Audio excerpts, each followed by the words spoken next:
গ্রামে যাদের ছোটবেলা কেটেছে তাদের ছোটবেলাটা কিন্তু খুবই সুন্দর কেটেছে, ঠিক তেমনই আমার ছোটবেলাও কিন্তু গ্রামেই কেটেছে।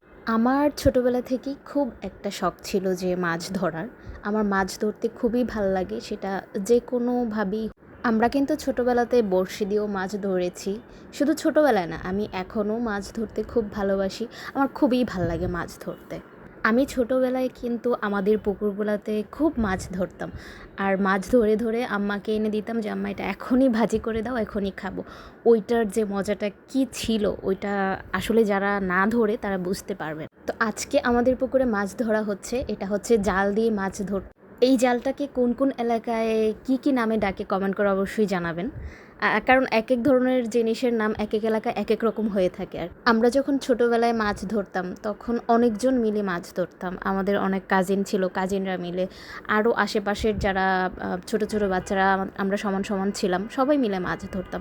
ওইটার আনন্দটা না আসলে বলে শেষ করা যাবে না, মানে কতটা আনন্দ লাগতো আর কি। এই জালটা কিন্তু অনেক বড়, এটা কয়েকজন মিলে টানতে হয়, সবাই মিলে টেনে এনে তারপর একটা পাড়ে আনতে হয় আর কি। তো প্রথম যে জালটা টান দিয়েছিল ওইখানে খুব বেশি তেমন একটা মাছ ওঠে নাই, আর খুব বেশি বড় মাছগুলোও উঠে নাই, কারণ সব সময় বড় মাছগুলো ওঠে না। দেখা যায় কয়েকটা টান দিতে হয়, কিংবা অনেকক্ষণ চেষ্টা করার পরে অনেক বড় মাছগুলো ধরা যায়। তো এখানে অনেক ধরনের মাছ ছিল, তবে তেমন একটা খুব বড় মাছ ওঠে নাই। তারপর আবার আরেকটা টান দেওয়া হচ্ছে, মানে দ্বিতীয়বার জাল টানা হচ্ছে আর কি। এবার দেখা যাক যে কেমন মাছ ওঠে কিংবা বড় মাছ ওঠে কিনা। এবার কিন্তু প্রথমবারের তুলনায় একটু মাছ বেশি ধরা পড়েছে। এবার মাছ দেখতে কিন্তু খুব ভালো লাগতেছিল। আর আমার কাছে মাছ ধরা দেখতে এত বেশি ভালো লাগে, মাছ ধরা মানে আমার কাছে একটা উৎসব উৎসব লাগে, খুব আনন্দ লাগে।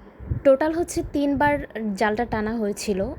মোটামুটি মাছ ধরা পড়েছে, কিন্তু খুব বেশি বড় মাছ আসলে ধরা পড়ে নাই, কারণ হয়তোবা আরও অনেক বেশি টান দিলে, কয়েকটা আরও অনেক চেষ্টা করলে হয়তোবা কয়েকটা বড় মাছ ধরা পড়ে। আর এখন আগের তুলনায় মাছ, আগে পুকুরে যে এরকম বড় বড় মাছ পাওয়া যেত, এখন কিন্তু ওইরকম এত বড় মাছগুলো আর আগের মতো পাওয়া যায় না। তো যাই হোক, এই যে আমরা এই মাছগুলা ধরতে পারছি সবগুলা মিলাই। এখানে কিন্তু অনেক ধরনের মাছ আছে। এখানে কি কি মাছ আছে আপনারা কমেন্ট করে জানায়েন তো। মাছ ধরার পরে বাড়িতে সবাই মিলে মাছ কাটতে বসছি। মাছ কাটাটাও কিন্তু সবাই মিলে একসাথে বসে মাছ কাটাটা খুবই আনন্দের একটা বিষয়। কার কার এলাকায় এভাবে মাছ ধরা হয় কমেন্ট করে জানাবেন। সবাই ভালো থাকবেন, আফসানা স্টোরিজের সাথেই থাকবেন। আল্লাহ হাফেজ।